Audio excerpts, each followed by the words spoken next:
Hi there, this is Tammy with Tammy's Stamping Therapy.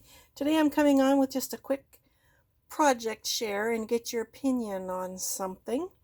Um, I was looking at my desk the other day and I had random bottles of stuff sitting everywhere. So I decided to make something to put it in. It ended up way bigger than I had in mind, although it does hold everything. It's pretty, it's just a little weird. So I want your opinion on it and on another thing that I made. So this is the holder.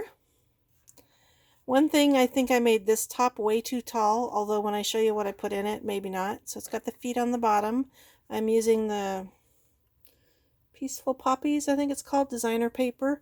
One thing about designer paper, when you buy a pack of paper, you only ever get like 1 or 2 sheets of any one pattern, so it makes it challenging to make some things. Like when I made this box, which I absolutely love. I made this one just for me, for my desk. I'm still trying to decide what goes in it, but when I made this box, it uses 3 sheets of this paper. Sorry, that's my dog. I don't know what his issue is.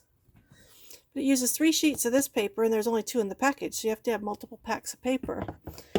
And I had bought more so I could finish that box, and so then this is all I had left of this pattern, which I loved.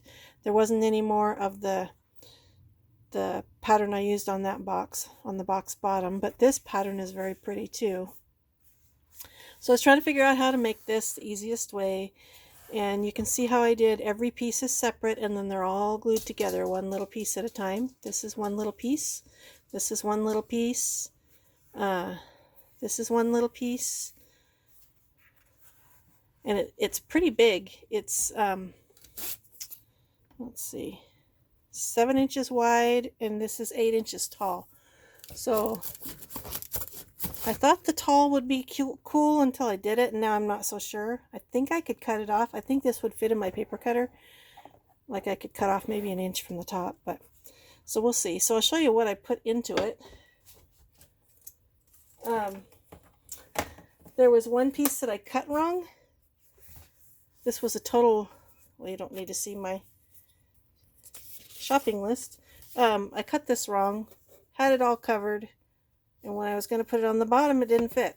So I thought I will make a little clipboard out of it.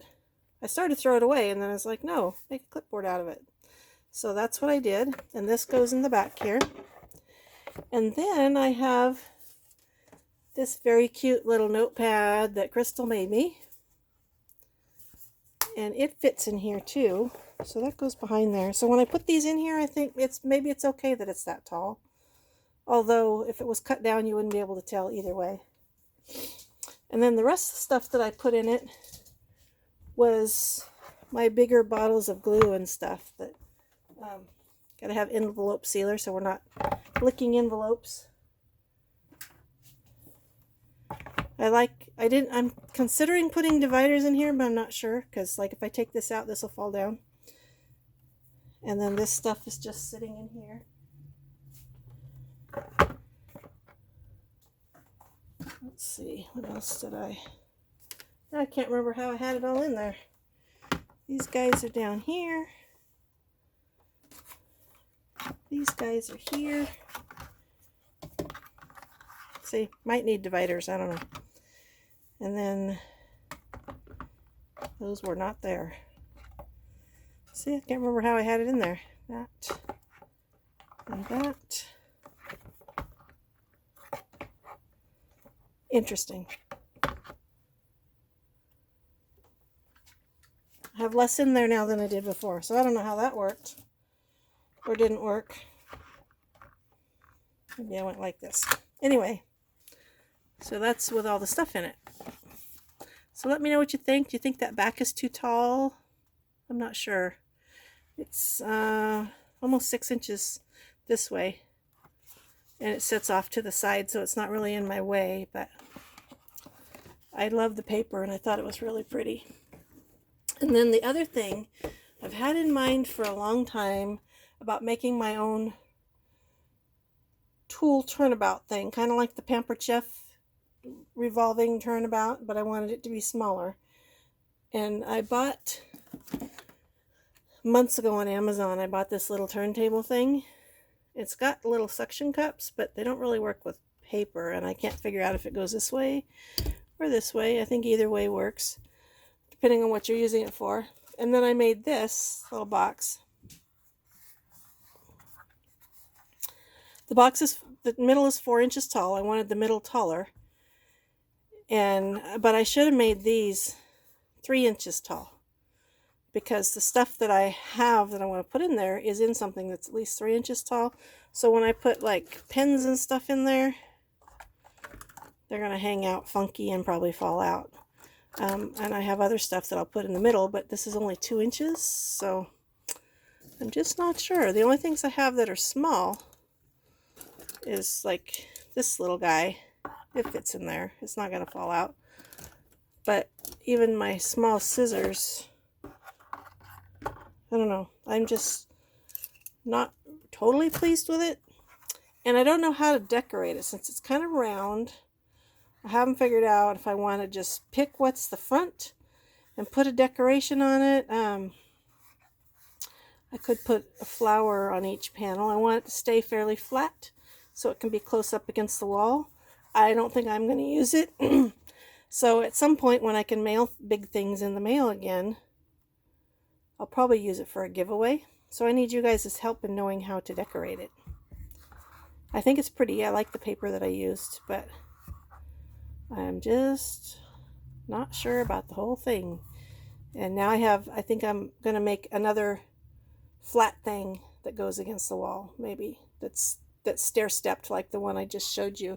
Because what I'm wanting to put in it, see if I can get this under there. What I'm wanting to put in it is all this crap.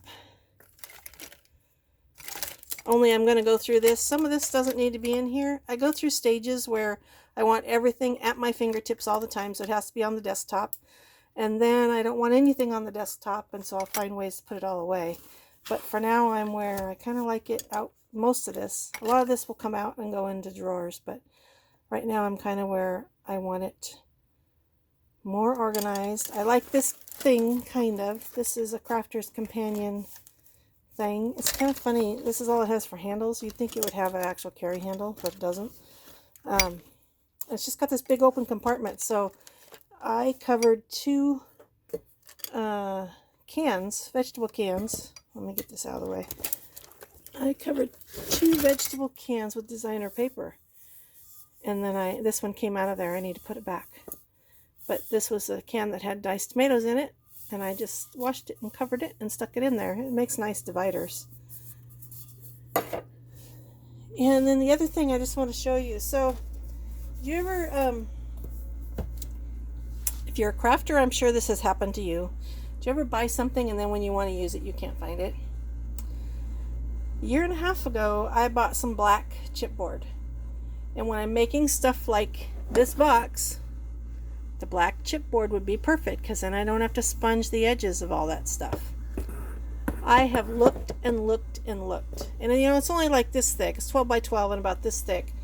But I should be able to find it.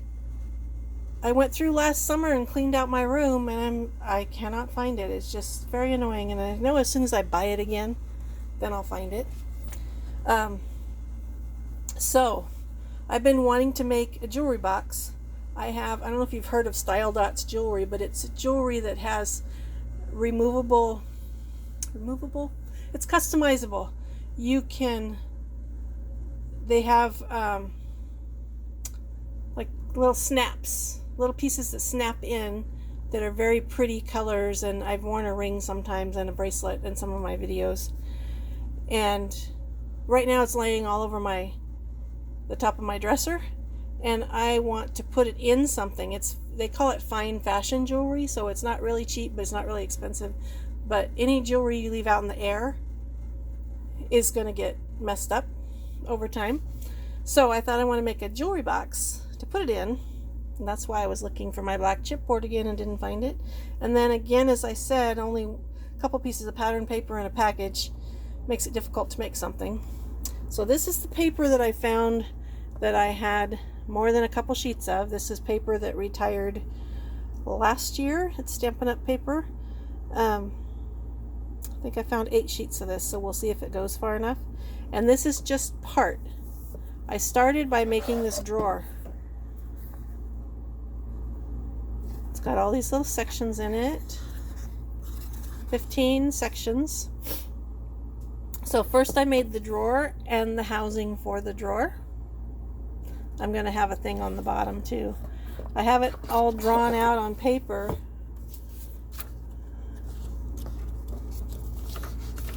This is what it's going to look like. I'm going to add a little thing on the bottom so my feet can go on and not bump into the drawer. And then the top of the box is going to be like my other box where the lid comes off and it's got sections inside. So I just wanted one drawer. I'm starting with one drawer. Drawers are new to me. Well, not totally new to me. I've tried to make something with drawers before and it was a disaster. So this time I was being really careful. So first I made the drawer. And then I made the sleeve for the drawer. And then I'm going to build from there. There's no back on this yet because I'm going to put one back on the whole box when I make it. So let me know what you think. I'm not sure about this paper. It's kind of neutral because it's just leaves and these cute little frogs. I know this paper is on sideways, but it's going to have something on top of it. You're not going to be able to see it. And I am anxious to finish this. I'm going to try to finish it this weekend. This was probably the most time consuming part, I think, except I'm being really careful. Measure twice, cut once, so I'm being really careful as I go, which is making it take longer. So I'm curious to know what you guys think about this box and about the height on the other box. And what are you guys working on today and this weekend while we're all in quarantine? I'm always crafting anyway, so this is really nothing new for me, except I do usually go out to go to lunch, or sometimes I'll go to Michael's or Hobby Lobby, so that part I'm not doing. But anyway, I'm curious. I'd like to have your opinion on those items, and I think that's it. Hope everyone is having a great day.